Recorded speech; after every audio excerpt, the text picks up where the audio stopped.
Hi friends, இன்றைக்கான வீடியோவில் all in one garam masala எப்படி பண்ணலாங்கிறத பார்க்கலாம். இந்த கரம் மசாலாவை வச்சு பிரியாணி எப்படி பண்ணலாம், தக்காளி சாதம், குஸ்கா, அதே மாதிரி தேங்காய் சாதத்துக்கும் இதை கொஞ்சம் போட்டுக்கரலாம். அதே மாதிரி மட்டன் சுக்கா, சிக்கன் கிரேவி, இப்போ ஒரு உருளைக்கிழங்கு ஃப்ரை பண்ணணும் அப்படின்னாலும் இதை கொஞ்சம் போட்டுக்கலாம். ரொம்பவே டேஸ்ட்டாக இருக்கும். அப்படிப்பட்ட கரம் மசாலா எப்படி பண்ணலாங்கிறத பார்க்கலாம் வாங்க. இப்போ நம்ம கரம் மசாலா பண்ணுறதுக்காக நான் அளவுகள் எல்லாமே கிராம் கணக்கில் கொடுக்குறேன். அதை நீங்கள் நோட் பண்ணி வச்சுக்கோங்க. இப்போ ஃபஸ்ட்டு ஒரு 200 கிராம் மல்லி, இதை ரோஸ்ட் பண்ணிக்கலாம். இதை லைட்டாக சூடானால் போதும், ரொம்ப வறுக்கக்கூடாது. லேசாக வாடை வந்தோடனே ஆஃப் பண்ணிடணும்.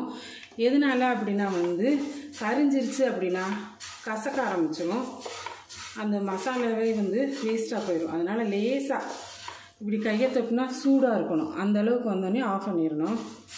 இப்படி தொட்டு பார்த்தா லைட்டாக சூடாக இருக்கணும். இப்போ மல்லி வறுபட்டுருச்சு, இதை ஒரு பாத்திரத்துக்கு மாற்றிக்கலாம். 70 கிராம் சோம்பு எடுத்திருக்கேன், இதை நல்லா லைட்டாக வறுத்துக்கலாம். இப்போ இப்படி தொட்டு பார்த்தோம்னா லைட்டாக சூடாகிடுச்சு. அவ்வளோ இதை மாற்றிக்கலாம். இது பதமாக வறுத்துட்டோம் அப்படின்னா மசாலா ரொம்ப டேஸ்ட்டாகவும் இருக்கும். அது நாள் பட்டால் வீணாக போகாமல் நல்லாயிருக்கும். பொறுமையாக வறுக்கணும். சீரகம் ஒரு 60 கிராம் எடுத்திருக்கேன், இதையும் நீங்கள் நோட் பண்ணி வச்சுக்கோங்க. இந்த அளவுகள் எல்லாமே கரெக்டாக இருந்தாலே ரொம்ப நல்லாயிருக்கும். இப்போ இந்த சீரகமும் நல்லா சுட்டுருச்சு. அவ்வளோதான். ஏலக்காய் 100 கிராம் எடுத்திருக்கேன், இதை போட்டுக்கலாம். இப்போ இந்த ஏலக்காய் தொட்டு பார்த்தோம்னா லைட்டாக சூடாகிடுச்சு. அவ்வளோதான், இது ரெடி ஆயிடுச்சு. போட்டுக்கலாம். கிராம்பு 50 கிராம், நட்சத்திர சோம்பு இது 50 கிராம், இது ரெண்டையும் நல்லா இருக்கும். கல்பாசம் ஒரு 20 கிராம்,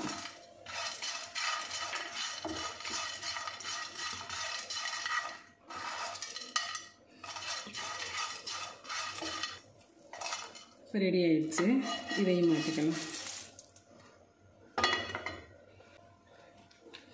பட்டை நான் இதில் 100 கிராம் எடுத்திருக்கேன். இது சுருள் பட்டைங்கிறதுனால நான் 100 கிராம் எடுத்திருக்கேன். நீங்கள் மற்ற பட்டை போடுறதா இருந்தால் அதில் கொஞ்சம் சேர்த்து எடுத்துக்கோங்க. 4 ஜாதிக்காய், இதையும் கலந்துக்கலாம். ஜாதிக்காய் கட்டாயம் போடணும், அப்போதே பிரியாணி மசாலா நல்லாயிருக்கும். இது ரெடி ஆகிடுச்சு. பாத்திரத்துக்கு மாற்றிக்கலாம். மிளகு 50 கிராம், இப்போ ஜாதி பத்திரி 50 கிராம், இதையும் கலந்துக்கலாம். இது லைட்டாக சூடாகிடுச்சு, இதை பாத்திரத்துக்கு மாற்றிக்கலாம். பிரியாணி லீஃப் இது ஒரு 60 கிராம், இதை நல்லா போட்டுக்கலாம். நம்ம மிக்சியில் போட்டு அரைக்கையில் இதை உடச்சி போட்டுக்கிறணும், அப்போதே நல்லாயிருக்கும். இப்படி லைட்டாக அப்படி பெரட்டி விட்டுட்டு லேசாக சூடானா போதும். ஏன்னா அப்போதே அரைப்படும், இல்லாட்டி அப்படியே நின்றுக்கிடும். இது மட்டும் முழுசாக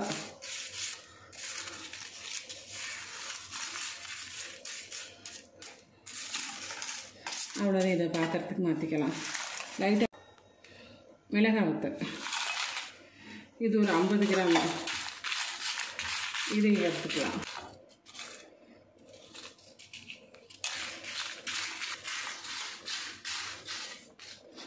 இது நல்லா அப்படி கொஞ்சம் சூடாகணும், அப்போதே இது காயாத மிளகாய் வத்தலாக இருக்குது. இது அப்படியே போட்டு அரைச்சோம்னா அரைப்படாது, அதனால் கொஞ்சம் சூடாகும். அவ்வளோதான். மிளகாய் வத்தலும் நல்லா வறுத்தாச்சு. இதையும் பாத்திரத்தில் மாற்றிக்கலாம்.